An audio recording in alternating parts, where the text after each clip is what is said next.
오늘 로마서 8장 14절부터 17절까지 말씀으로 우리는 하나님의 자녀라, 우리는 하나님의 자녀라, 이런 제목으로 말씀의 은혜를 나누고자 합니다. 사람은 영과 혼과 육이 있습니다.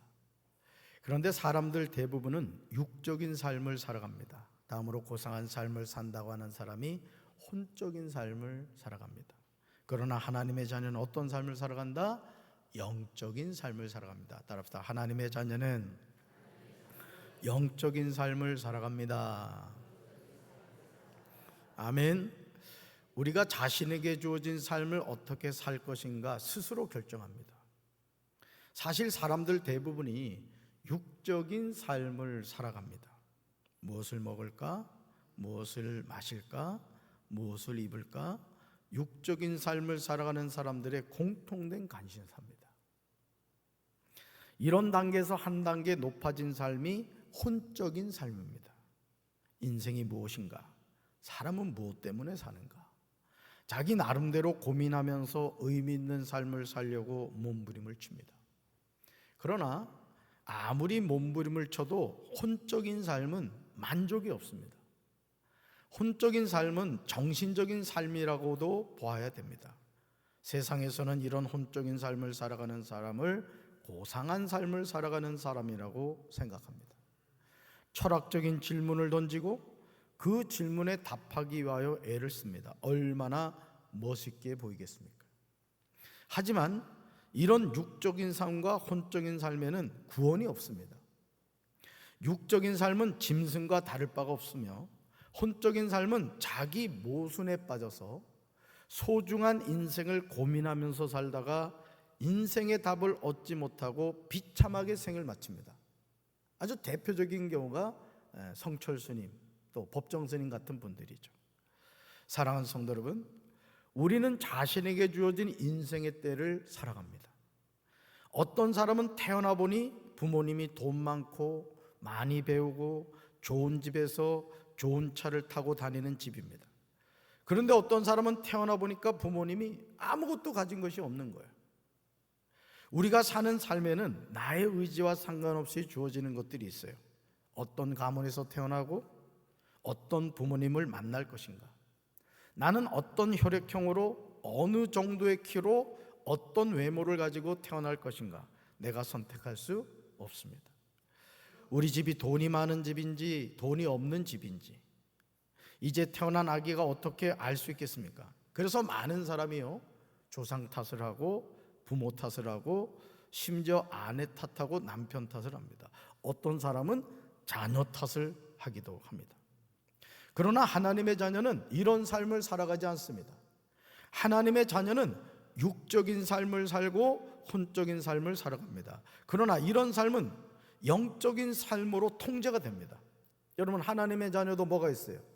육체가 있잖아요. 그죠? 또 하나님의 자녀도 혼적인 삶, 정신, 생각을 하면서 살아간단 말이에요. 그런데 이 혼적인 삶과 육적인 삶이 뭐에 의해서 통제가 된다고요? 영적인 삶에 의해서 통제가 된다는 거예요. 이런 사람을 뭐라 부른다? 하나님의 자녀라고 부른다는 거예요.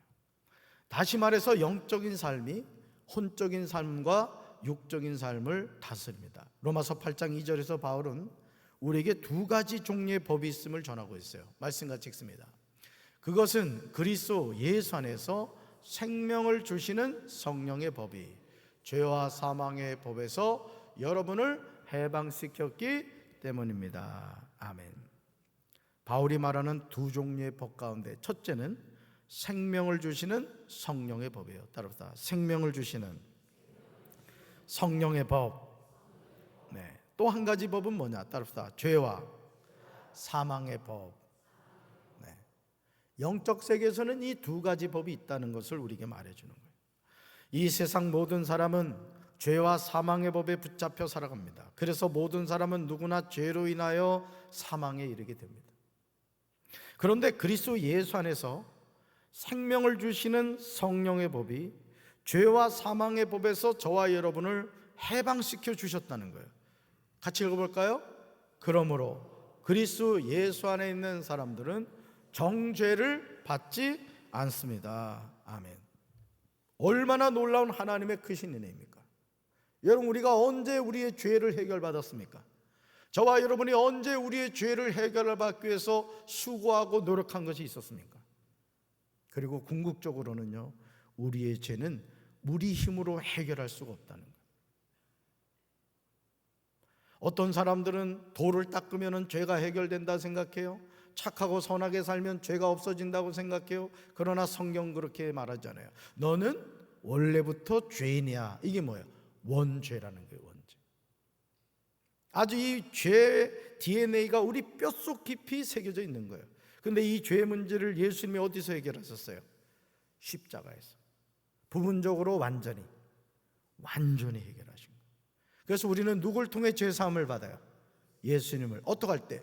영접하고 그 이름을 믿을 때 해결받는 거예요. 아멘이십니까? 그러니까 이 세상 많은 사람들은 이 죄 문제를 해결하려고 성철 스님처럼 스스로 막 애를 쓰고 법정 스님처럼 뭐 나름대로 애를 씁니다마는 결국 해결 못 받았어요. 그게 다 지옥 가겠죠. 그러나 저와 여러분은 길과 진리와 생명 되시는 누굴 통하여 뭐를 해결받았어요? 그래서 우리는 누구 자녀가 된 거예요? 원래는 마귀의 자녀였지만 하나님의 자녀가 된 거예요. 할렐루야. 너무 감사한 거죠. 사실은 이 죄사함을 받았다는 것은요, 너무너무 감사한 거예요. 왜? 내가 해결할 수 없는 문제를 예수님이 십자가에서 해결해 주셨기 때문입니다. 하나님의 자녀도 육신을 입고 살아갑니다. 그러나 육신을 따라 살지 않고 하나님의 성령을 따라 살아가는 거예요. 그러니까 여러분들이 하루를 사실 때도 뭐에 이끌림을 받느냐가 참 중요한 겁니다. 육신의 소욕대로 살면 어떻게 돼요? 죄를 짓게 되는 거예요. 그러나 육신의 소욕을 성령의 능력으로 다스리면 성령의 열매를 맺게 되는 거예요. 할렐루야. 성령의 능력으로 육신의 소욕을 다스리는 우리 성도들 되기를 주님의 이름으로 축원합니다. 매우 중요한 거예요. 사람들 대부분은 육신을 따라서 살아갑니다. 하나님의 자녀라고 하는 이들 가운데도 이런 삶을 좋아하고 따라가는 이들이 있어요. 그러나 이것은 잘못된 삶이에요. 하나님이 기뻐하지 않아요. 로마서 8장 5절과 6절에서 바울은 하나님의 자녀가 어떻게 사는지를 말해줘요. 말씀같이 읽습니다. 육신을 따라 사는 사람은 육신에 속한 것을 생각하나 성령을 따라 사는 사람은 성령에 속한 것을 생각합니다. 육신에 속한 생각은 죽음입니다. 그러나 성령에 속한 생각은 생명과 평화입니다. 아멘. 사랑하는 성도 여러분, 이 세상에는요, 육신을 따라 사는 사람이 있습니다. 이 세상에는 성령을 따라 사는 사람이 있어요. 여러분은 오늘 이 저녁에 하나님 앞에 나와 예배를 드린다는 것은 뭘 따라서 살겠다는 결단이에요? 성령을 따라 살겠다는 결단인 거예요. 아멘이십니까? 그러니까 매 순간 우리가 무엇을 선택하느냐가 중요한 거예요. 어떤 선택을 하느냐에 따라서 우리가 맺는 열매가 달라지는 것이죠. 너무너무 중요해요. 우리가 무엇을 따라 살 것인가는 정말 중요합니다. 왜냐하면 우리가 사는 대로 열매를 맺게 되기 때문이에요. 육신을 따라 사는 사람은 육신에 속한 것을 생각해요. 항상 그 생각을 하죠.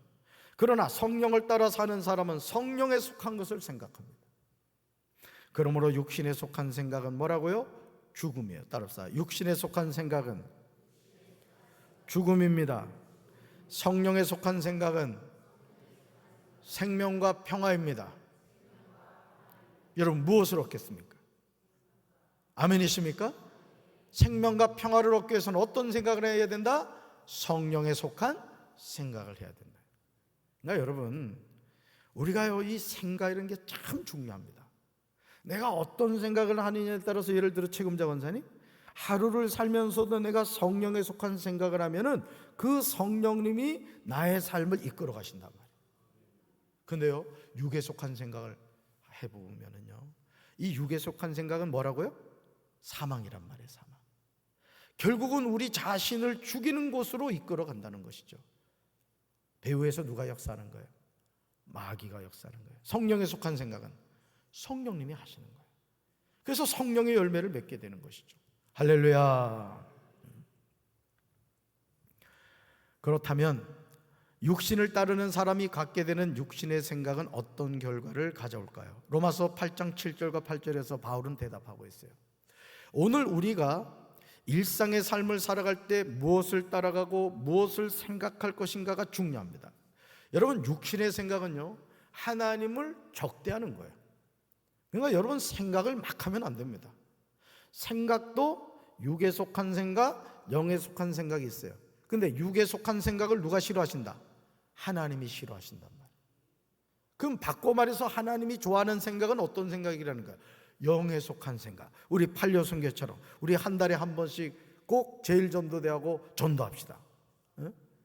회장님이 훌륭하니까 이런 생각을 하잖아. 이제 다음 주 구여송교회도 우리도 전도하겠습니다 이럴 것 같아. 막 걱정이 돼 내가 지금. 지나간 칠여송교회도 우리가 그때 깜빡했는데 우리도 해야 되겠다 막 이럴까 봐 내가 이제 염려가 되네. 진짜 괜찮아요. 하셔도 돼요. 하셔도 돼. 제가 뭐라 그러지 않을 테니까 1여성교도 7여성교도 우리 8여성교를 좀 따라가면 좋겠어요. 아멘. 교회는요, 전도하는 교회가 되어야 돼요. 성령님이 제일 기뻐하는 게 제일 기뻐하는 거예요. 할렐루야. 여러분, 육신의 생각은 하나님을 적대하는 것인데 그것은 하나님의 법에 복종하지 않을 뿐더러 복종할 수도 없어요. 육신 안에 사는 사람들은 하나님을 기쁘시게 할 수 없어요. 그러니까 여러분, 우리가 하나님을 기쁘시게 하는 삶을 살려면 어떻게 하면 성령에 속한 생각을 할 것인가, 어떻게 하면 하나님이 기뻐하시는 일을 할 것인가를 생각하는 거예요. 내일부터 내가 새벽 기도를 해야 되겠다. 육에 속한 생각이야, 영에 속한 생각이야.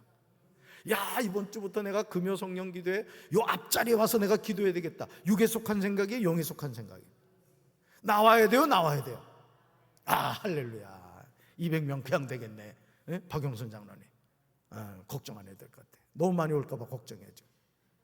그러니까 항상 이 생각이라는 것을 여러분들이 잘 분별하셔서 육에 속한 생각은 딱 걸러내고 영에 속한 생각은 가슴으로 받아들이고 순종하면 하나님이 기뻐하는 열매가 맺게 된다는 거죠. 할렐루야. 사랑하는 성도 여러분, 하나님의 자녀가 누굽니까? 로마서 10장 10절에서 바울은 사람이 구원을 받아 하나님의 자녀가 되는 비결을 제시하고 있어요. 어떻게 하나님의 자녀가 되는가? 같이 읽습니다. 사람이 마음으로 믿어 의에 이르고 입으로 시인하여 구원에 이르느니라. 아멘. 정말 단순하게 느껴지는 말씀이지만 사람이 마음으로 믿어 뭐에 이른다? 의에 이른다는 거예요. 뭔가 내가 해서가 아니라는 거예요. 말씀을 믿으면 우리가 의에 이르게 된다는 거예요. 이건 하나님이 정해놓으신 법칙인 거예요. 그래서 우리는 다른 종교, 특별히 불교처럼 내가 막 도 닦고 노력해가지고 구원의 길을 가는 사람이 아니라고.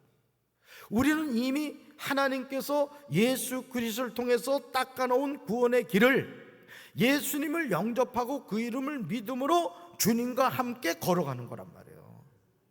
내가 개척해가는 게 아니에요. 어떤 사람은 구원을 마치 자기가 개척해가는 줄로 착각해요. 아닙니다, 여러분. 다 이루었다고 하셨다고. 어디서? 십자가에서. 아멘이십니까? 그래서 우리가 예수님을 믿는다는 것은요, 너무너무 감사한 일이에요. 아멘이십니까? 사람이 마음으로 믿어 뭐에 이르고 의에 이르고 입으로 신하여 구원에 이르느니라.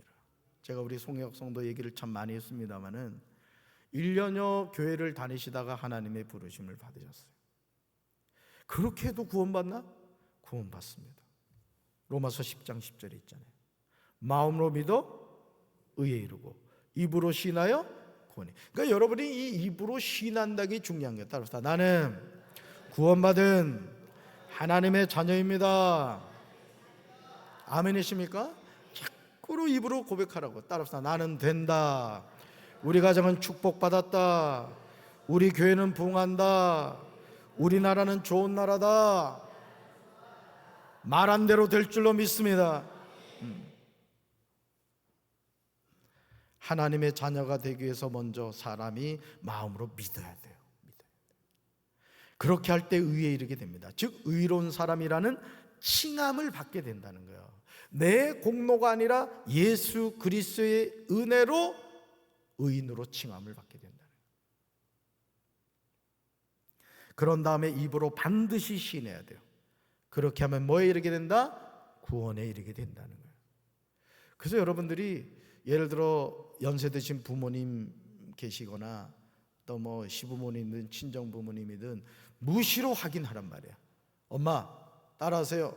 나는 하나님의 자녀다. 하나님의 자녀다. 아주 그냥 자꾸 반복하게 하란 말이야. 혜원이가 이제 말이 좀 튼 것 같은데? 네? 네. 여러분 애들이 어떻게 말하는지 아세요? 엄마라는 말을 수만 번 듣는 거야. 그러니까 애가 이게 무슨 뜻인지도 모르고 그냥 엄마 하면 그냥 다 기절하는 거지. 그냥 구원의 길도 마찬가지인 거예요. 자꾸 입으로 뭐 해야 된다고요? 시인해야 되는 시인. 그러나 이 시인이 진짜가 되기 위해서는 반드시 있어야 하는 핵심이 있어요. 바로 그것이 로마서 8장 9절에서 바울이 말하고 있는 내용이에요. 뭐냐? 하나님의 영. 따라합시다. 하나님의 영. 그리스도의 영. 바로 이거예요. 우리 고백이 진짜 고백이 되기 위해서는 하나님의 영이 계셔야 되고 영이 함께 하셔야 되고 그리스도의 영이 함께 하셔야 된다 이거예요. 우리 말씀 읽어볼까요? 그러나 하나님의 영이 여러분 안에 살아계시면 여러분은 육신 안에 있지 않고 성령 안에 있습니다. 누구든지 그리스도의 영이 없으면 그리스도의 사람이 아닙니다. 아멘. 누가 하나님의 자녀입니까? 하나님의 영이 그 사람 안에 살아계신 사람이에요. 하나님의 자녀는 육신을 입고 있지만 육신 안에 있지 않고 뭐 안에 있다? 성령 안에 있단 말이에요. 성령 안에. 그러므로 누구든지 그리스도의 영이 없으면 그리스도의 사람이 아니라는 거야. 그래서 오전에도 말씀드렸지만은 항상 여러분이 성령님을 환영해야 됩니다. 따라서 성령님 환영합니다. 이 시간 제 안에 내주 인도 역사옵소서. 마치 우리가 숨을 들이키시듯이 성령님을 자꾸 여러분의 마음속에 모셔드리란 말이에요. 여러분의 가정 안에 모셔드리란 말이에요. 우리 교회 안에 모셔드리란 말이에요. 기도하실 때마다 우리 기도하신 분들이 항상 뭘 기도해야 돼요? 주여 우리 교회 성령의 역사가 폭포수같이 임하게 해달라고 기도해야 돼요. 아멘이십니까? 누구든지 그리스도의 영이 없으면 그리스도의 사람이 아니에요. 바울이 하는 말은 그 어떤 여지도 주지 않아요. 단호하고 분명합니다.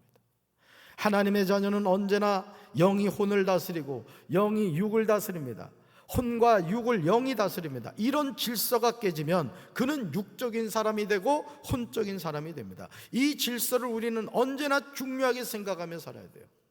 자, 영이 뭘 다스리고 혼을 다스리고 혼이 육을 다스려야 된다. 정확하게 말하면 영이 혼과 육을 다스려야 된다는 거예요. 우리 몸도요, 가만히 놔둬보세요. 가만히 놔두면요 대책이 없어지는 거예요.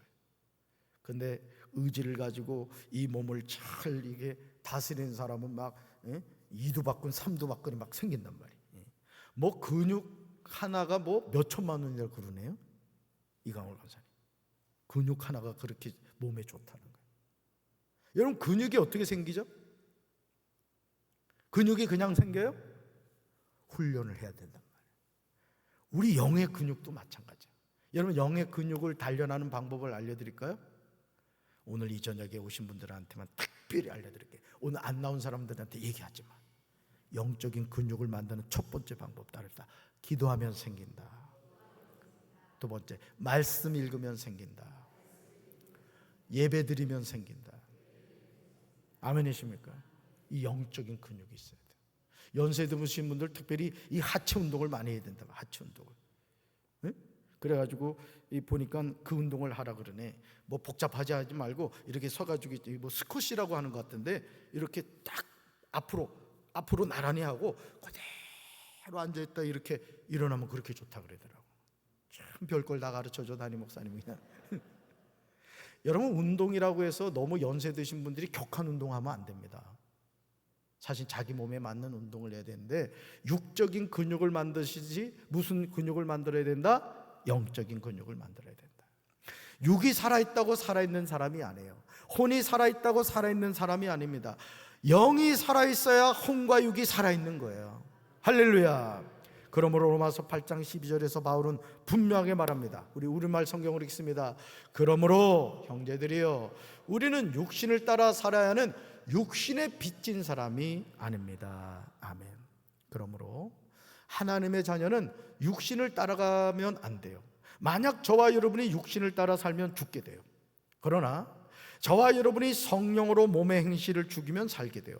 바울은 자신이 날마다 죽는다고 고백합니다. 왜? 성령의 사람으로 살길 원했기 때문이에요. 고린도전서 15장 31절에서 바울이 고백하는 말은 절대 미사여구가 아닙니다. 우리 말씀 같이 읽습니다. 형제자매 여러분, 나는 감히 단언합니다. 나는 날마다 죽습니다. 이것은 우리 주 예수 그리스도께서 여러분에게 하신 그 일로 내가 여러분을 자랑스럽게 여기는 것만큼이나 확실한 것입니다. 아멘. 여기서 사도 바울이 말하고 있는 나는 날마다 죽는다는 이 고백은 그냥 해보는 소리가 아니에요.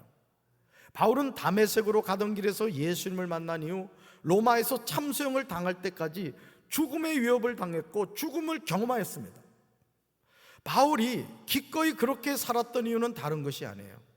로마서 8장 14절에 나오는 이 말씀 때문이에요. 그는 하나님의 영으로 인도함을 받는 사람이 되기를 간절히 소원했어요. 그러니까 여러분, 우리가 하나님의 자녀로 살아간다는 것은요, 어떤 영의 지배를 받느냐, 어떤 생각을 하느냐가 중요한 거예요. 나는 우리 사랑하는 성도 여러분들이 성령의 이끌림을 받게 되길 주님의 이름으로 축원합니다. 성령의 생각을 하며 살게 되길 주님의 이름으로 축원합니다. 그는요, 하나님의 영으로 인도함을 받는 사람이 되기를 간절하게 소원했어요. 육신에 져서 육신대로 살기를 원하지 않았습니다. 그러므로 영으로서 몸의 행실을 죽인 거예요. 말씀 읽어볼까요? 무릇 하나님의 영으로 인도함을 받는 사람은 곧 하나님의 아들이라. 아멘. 자, 이걸 거꾸로 봅시다. 하나님의 아들은 누구입니까?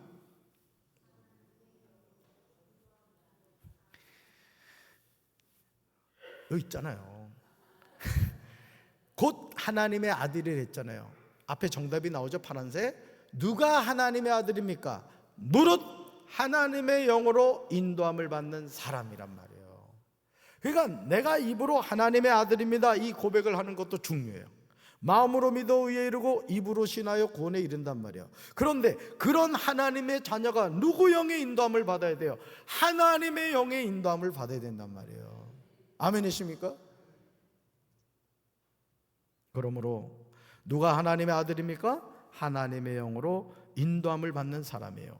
성령님은 저와 여러분을 다시 두려움에 이르게 하는 노예로 만드는 영이 아니라 저와 여러분을 하나님의 자녀가 되게 하는 영이세요. 읽어볼까요? 이게 저만 나와 있는 거예요? 따르다. 성령은 친히 우리의 영과 함께 우리가 하나님의 자녀라는 것을 증언합니다. 아멘. 성령님이 친히 우리의 영과 함께 우리가 하나님의 자녀라는 것을 증언하는 거예요. 그래서 우리가요, 찬송을 하고 기도를 하고 하나님의 은혜가 임하게 되잖아요. 내가 하나님의 자녀라는 게 너무너무 기쁜 거예요. 너무너무. 표정 보니까 별로 그렇지 않구만. 아멘. 여러분 생각해 봐요. 나 같은 죄인이 하나님의 자녀가 돼요. 이 육신의 장막을 벗었을 때 사랑하는 아버지와 함께 영원히 산다고 생각해 봐요. 죄 많은 이 세상이 아니라 얼마나 기쁘겠어요. 우리 다 천국에서 만납시다. 에? 절대 불 가마 좋다고 지옥 가면 안 돼. 다 천국 가야 돼. 그리고 성령의 이끌림을 받아야 돼. 말을 할 때도, 생각을 할 때도, 행동을 할 때도 막 하면 안 돼요. 이게 육의 생각인가 영의 생각인가, 성령님이 인도하시는 것인가 마귀가 인도하는 건가, 이걸 분별하셔야 돼요. 그래서 항상 하나님이 기뻐하시는, 성령이 기뻐하시는 선택을 하는 우리 사랑하는 성도들 되기를 주님의 이름으로 축원합니다. 가슴에 손 얹겠습니다. 우리는 하나님의 자녀입니다. 왜냐하면 성령의 이끌림을 받기 때문입니다. 육신의 생각은 사망이요 영의 생각은 생명과 평안이라고 했습니다. 날마다 우리가 성령의 생각, 성령의 인도를 받아 믿음 안에서 승리하는 삶을 살게 하여 주시옵소서. 이제는 우리 주 예수 그리스도의 크신 은혜와 하나님 아버지의 한없는 사랑과 성령님의 교통하심이 성령님을 통하여 나는 하나님의 자녀임을 깨닫고 날마다 믿음으로 고백하며 살기 원하는 사랑하는 주의 백성들 위해 이제로부터 영원토록 함께 하시기를 간절히 축원하옵나이다. 아멘.